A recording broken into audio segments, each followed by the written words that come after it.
Hello friends, तो आज हम देखने वाले हैं कोलराउस का नियम क्या होता है। चैप्टर 3 वैद्युत रसायन जो देख रहे हैं क्लास 12th केमिस्ट्री का, उसमें देखने वाले हैं कोलराउस का नियम, कोलराउस लॉ। ठीक है, देख सकते हो कितने बार पूछा गया, 2014, 15, 16, 17, 18, 20 में, मतलब बहुत ज्यादा ही मोस्ट इंपोर्टेंट टॉपिक है, ज्यादातर हर बार पूछा जाता है ये। ठीक है, तो आज हम देखने वाले हैं कोलराउस का नियम, कोलराउस लॉ। तो चलो देखते हैं, बहुत आसान टॉपिक है, कुछ नहीं इस पे। ठीक है, और इस पे आज हम देखने वाले हैं तुल्यांकी चालकता क्या होती है। ठीक है, इसके पहले वाली वीडियो में हम मोलर चालकता, चालकता और चालकता तो तीनों के बारे में देख चुके हैं। तो आज देखेंगे तुल्यांकी चालकता और कोलराउस का नियम। तो देखो कोलराउस का नियम क्या होता है, इस नियम के अनुसार बताया गया, पहले थ्योरी पढ़ते फिर से समझते हैं।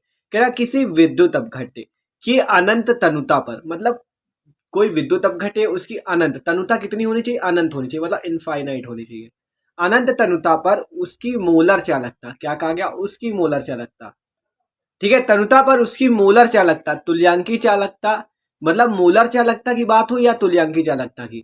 देखो कहा गया कोई विद्युत अपघट्य है, उसकी अनंत तनुता पर उसकी मोलर चालकता या तुल्यांकी चालकता इसके धनायनों तथा ऋणायनों के मोलर चालकताओं के योग के बराबर होती है। तो ये होता है कोलराउस का नियम। आप इसे आसानी से समझते हैं। पहले बात आती है वैद्युत अपघट्य की, ये क्या होता है, इलेक्ट्रोलाइट।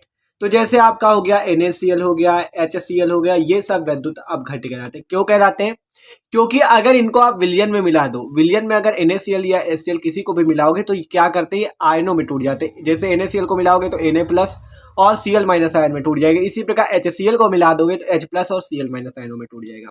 तो यहां से पता चला वैद्युत अपघट्य क्या होते हैं, जो आयनों में टूट जाते हैं, कहां पर, विलयन में। तो कैसे, तो क्या हुआ, किसी विद्युत अपघट्य की अनंत तनुता पर उसकी मोलर चालकता या तुल्यांकी चालकता।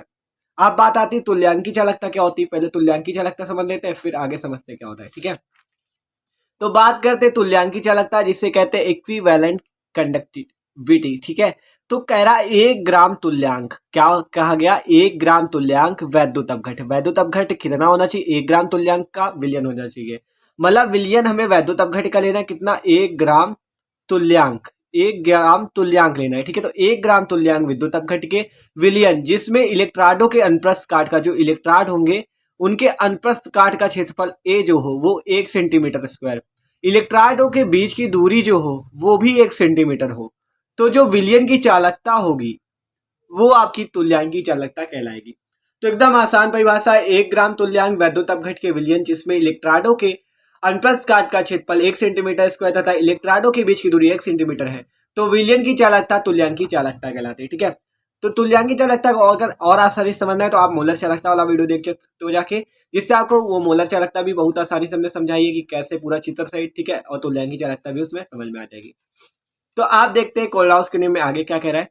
तो किसी वैद्युत अपघट्य की अनंत अनुता पर उसकी मोलर चालकता, तुल्यांक या तुल्यांकी चालकता इसके धनायनों, मतलब जो अगर अनंत अनुता पर आप कोई उसकी मोलर चालकता और तुल्यांकी चालकता लेते हो तो इसके धनायनों तथा ऋणायनों के मोलर चालकताओं के योग के बराबर होती है।